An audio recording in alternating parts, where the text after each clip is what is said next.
The Westerners, with the collapse of the Ottoman Empire, physically departed from these lands.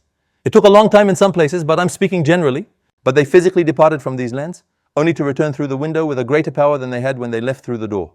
Because over these lands' leadership, and I say this referring to the entire Islamic Ummah, they installed collaborators, traitors, rulers who had no share in Islam or humanity.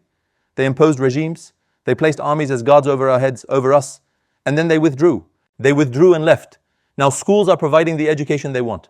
All educational institutions are raising people who admire the West, believing that the West is invincible and unreachable. All armies of Islamic lands, children of parents who identify as Muslim, are in their armies not for the benefit of Islam or the divine word of Allah, but wherever Westerners want them to fight, wherever they want them to stand guard at the border, that is where they stand guard. When politicians are about to pass a law or impose a sanction, they always draft legislation that aligns with the interests and benefits of Westerners. They craft laws to suit them. These people physically left our lands, but they have established bases in our territories in a much more powerful way.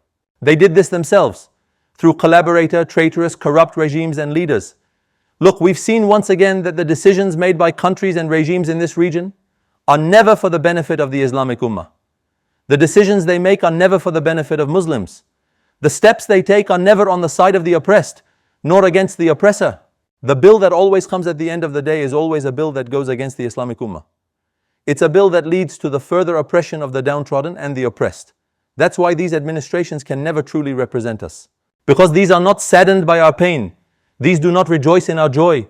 These do not stand by us in our troubles. On the contrary, they use the power and means in their hands only as a whip on our backs. When we act against Westerners, when we act against the nation of disbelief, they are the ones who throw scholars and preachers into dungeons. They are nothing but administrations striving for societies to become disbelievers and remain as such.